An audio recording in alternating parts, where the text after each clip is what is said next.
Assalamualaikum warahmatullahi wabarakatuh. Kembali lagi bersama saya. Oke teman-teman sekalian, di video kali ini kita akan membahas soal SJT dalam mempersiapkan diri untuk seleksi P3K Guru. Sebelumnya, teman-teman boleh like dan tekan tombol subscribe, kemudian aktifkan tombol lonceng. Jika kita upload video terbaru, teman-teman bisa mendapatkan notifikasi dari channel ini. Tentunya kami juga sudah mengupload video-video yang lain yang membahas tentang soal-soal lainnya seperti soal wawancara, manajerial, sosiokultural, dan SJT. Oke, silakan saja dicek di playlist kami, sudah ada soal-soal sebelumnya ya. Oke, langsung saja kita bahas ya. Anda adalah guru mata pelajaran sejarah. Saat sedang membahas tentang peristiwa bersejarah yang sensitif, Anda menyadari bahwa beberapa siswa mulai terlihat tidak nyaman dan bahkan ada yang terganggu secara emosional. Bagaimana Anda akan menangani situasi ini sambil memastikan pembelajaran berlangsung efektif dan menghargai perasaan siswa? A. Menghentikan diskusi tentang topik sensitif tersebut dan segera mengganti topik pembelajaran. B. Mendorong siswa untuk menyampaikan perasaan dan pandangan mereka tentang topik tersebut dalam lingkungan yang aman dan terkontrol. C. Mengabaikan reaksi siswa dan melanjutkan pembelajaran berfokus pada fakta-fakta historis tanpa membahas aspek emosional. D. Memberikan tugas kepada siswa untuk menulis refleksi pribadi tentang topik tersebut sebagai pekerjaan rumah. E. Mengadakan sesi khusus setelah kelas untuk mendiskusikan perasaan dan pandangan siswa secara lebih mendalam. Oke teman-teman, silakan dijawab terlebih dahulu. Setelah itu kita akan masuk ke pembahasan dan memilih jawaban yang paling tepat. Jika kecepatan, teman-teman bisa di-pause terlebih video ini. Setelah itu kita akan lanjutkan videonya. Oke, langsung saja teman-teman. Pertanyaannya di sini, bagaimana Anda menangani situasi ini sambil memastikan pembelajaran berlangsung efektif dan menghargai perasaan siswa? Nah, dari pilihan A sampai E, teman-teman, kira-kira yang mana yang memberikan solusi untuk menyelesaikan permasalahan yang ada di soal tersebut? Nah, langsung saja kita lihat dari A sampai E. Yang negatif langsung kita eliminasi. Yang A, menghentikan diskusi tentang topik sensitif. Kata menghentikan itu sudah negatif, kita eliminasi. Kemudian yang B, mendorong siswa untuk menyampaikan perasaan dan pandangan mereka tentang topik tersebut dalam lingkungan yang aman dan terkontrol. Ini positif, kita checklist terlebih dahulu. Kemudian yang C, mengabaikan. Kata mengabaikan sudah negatif, kita eliminasi. Kemudian yang D, memberikan tugas kepada siswa untuk menulis refleksi pribadi tentang topik tersebut sebagai pekerjaan rumah. Ini positif, kita checklist dulu ya. Kemudian yang E, mengadakan sesi khusus setelah kelas untuk mendiskusikan perasaan dan pandangan siswa secara lebih mendalam. Ini juga positif ya. Dari B, D, dan E ini sama-sama positif. Kita lihat yang mana yang memiliki skor 5, artinya skor tertinggi. Yang memiliki skor 5 itu di option B, teman-teman, yaitu dengan mendorong siswa untuk menyampaikan perasaan dan pandangan mereka tentang topik tersebut dalam lingkungan yang aman dan terkontrol.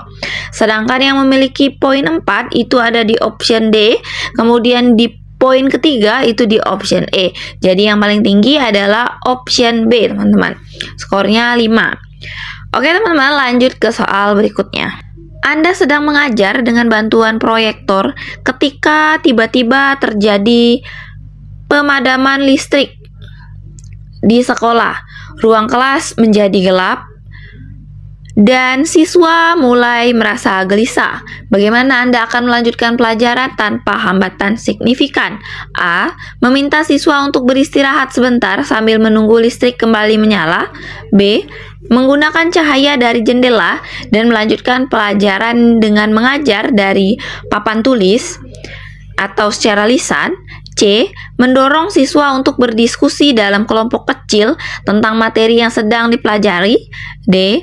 Mengambil kesempatan ini untuk mengadakan sesi tanya jawab spontan atau kuis ringan terkait materi pelajaran. E. Memutuskan untuk mengakhiri kelas lebih awal dan memberikan tugas untuk dipelajari di rumah. Oke teman-teman, silakan dijawab terlebih dahulu. Setelah itu kita akan masuk ke pembahasan dan memilih jawaban yang paling tepat. Nah, bisa kita lihat di sini teman-teman. Soalnya bertanya, bagaimana Anda akan melanjutkan pelajaran tanpa hambatan signifikan?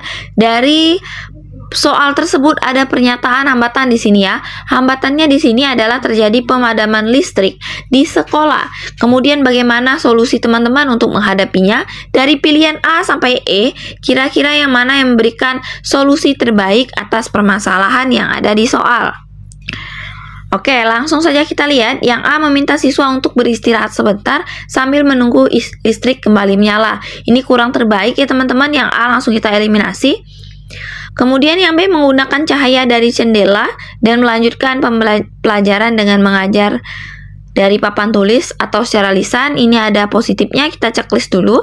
Kemudian yang C mendorong siswa untuk berdiskusi dalam kelompok kecil tentang materi yang sedang dipelajari. Ini juga positif ya. Kemudian yang D mengambil kesempatan ini untuk mengadakan sesi tanya jawab spontan atau kuis ringan terkait materi pelajaran. Ini juga positif. Kemudian yang E memutuskan untuk mengakhiri kelas. Nah, kata mengakhiri kelas ini sudah tidak positif, negatif ya teman-teman. Ini kita eliminasi yang E. Dari B, C, D, kira-kira yang mana yang memiliki skor 5? Nah, yang memiliki skor 5 yaitu adalah di pilihan option D. Dengan mengambil kesempatan ini untuk mengadakan sesi tanya jawab spontan atau kuis ringan terkait materi pelajaran. Yang memiliki poin 5 itu di option D, poin 4 di option B, poin 3 di option C. Oke, kita lanjut ke soal berikutnya. Dalam sebuah kelas, Anda menyadari bahwa ada siswa yang sering mengganggu pelajaran. Siswa tersebut sering berbicara saat Anda sedang mengajar dan kadang-kadang membuat lelucon yang mengalihkan perhatian siswa lainnya. Bagaimana Anda akan menangani situasi ini untuk menciptakan lingkungan belajar yang lebih kondusif? A. Memberikan hukum kepada siswa yang mengganggu seperti mengirimnya ke ruang kepala sekolah atau memberikan catatan pada laporannya. B. Berbicara secara pribadi dengan siswa tersebut untuk memahami alasan perilakunya dan memberikan dukungan yang diperlukan. C. Mengalihkan energinya dengan memberikan peran khusus dalam kelas seperti membantu menyiapkan alat atau memimpin kegiatan tertentu. D. Mengabaikan perilaku siswa tersebut dan melanjutkan pelajaran dengan harapan dia akan berhenti jika tidak mendapatkan perhatian. E. Mengajak seluruh kelas berdiskusi tentang pentingnya menghormati dan mendengarkan saat orang lain berbicara. Oke, silakan dijawab terlebih dahulu.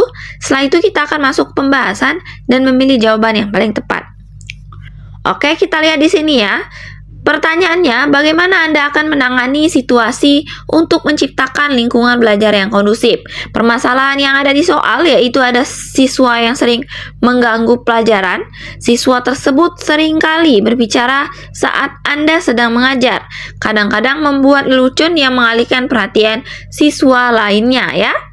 Nah, kira-kira yang mana yang paling tepat dari A sampai E? Yang mana yang memberikan solusi terbaik? Yang A memberikan hukuman kepada siswa yang mengganggu. Ini kurang tepat karena ada kata-kata hukuman. Kemudian yang B berbicara secara pribadi dengan siswa tersebut untuk menangani alasan perilakunya dan memberikan dukungan yang diperlukan. Ini positif, kita checklist.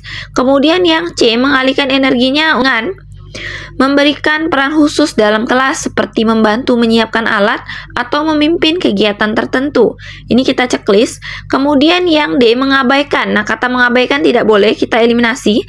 Kemudian yang E mengajak seluruh kelas untuk berdiskusi tentang pentingnya menghormati dan mendengarkan saat orang lain berbicara. Ini positif ya, karena ini juga termasuk solusi ya yang E. Tapi kita lihat yang mana yang paling tepat untuk menangani satu orang tersebut ya. Dari B, C, dan E yang mana yang kira-kira paling tepat. Nah, yang paling tepat dan memiliki skor 5 itu adalah di option B dengan berbicara secara pribadi dulu dengan siswa tersebut untuk memahami alasan kenapa perilakunya seperti itu dan memberikan dukungan yang diperlukan ketika kita tahu apa penyebab siswa tersebut melakukannya. Option B itu skornya 5, option C skornya 4, dan option E skornya 3. Oke, kita lanjut ke soal berikutnya. Anda mengamati bahwa beberapa siswa di kelas Anda tampak tidak tertarik dan seringkali terdistraksi selama pelajaran. Anda ingin meningkatkan keterlibatan mereka dan memastikan mereka berpartisipasi aktif dalam proses belajar. Bagaimana Anda akan mengatasi situasi ini? A. Memberikan peringatan keras kepada siswa yang tidak tertarik dan mengharuskan mereka untuk memperhatikan. B. Mengintegrasikan teknologi dalam pelajaran seperti aplikasi pendidikan atau kuis interaktif untuk membuat pelajaran lebih menarik. C. Mengubah metode pengajaran Anda menjadi lebih berbasis diskusi dan proyek kelompok. D. Mengabaikan siswa yang terdistraksi dan fokus pada siswa yang tertarik dan berpartisipasi. E. Melakukan survei kelas untuk memahami minat dan preferensi siswa, lalu menyesuaikan materi pelajaran dengan umpan balik tersebut. Oke teman-teman, ini merupakan pertanyaan bonus. Teman-teman bisa dipikirkan terlebih dahulu. Setelah teman-teman mendapatkan jawaban, teman-teman bisa memberikan alasan kenapa teman-teman memilih jawaban tersebut. Misalnya teman-teman memilih A, berikan alasan teman-teman kenapa teman-teman memilih option A. Oke teman-teman, mungkin hanya itu yang dapat saya sampaikan mengenai pembahasan soal SJT dalam persiapan seleksi P3K. Teman-teman sekalian boleh dong di like dan subscribe di bawah ini. Kemudian aktifkan tombol lonceng juga. Ketika kita upload video terbaru, teman-teman bisa mendapatkan notifikasi setelah teman-teman klik subscribe dan aktifkan tombol lonceng. Oke, terima kasih teman-teman yang sudah menonton video ini. Akhir kata saya akhiri. Wassalamualaikum warahmatullahi wabarakatuh.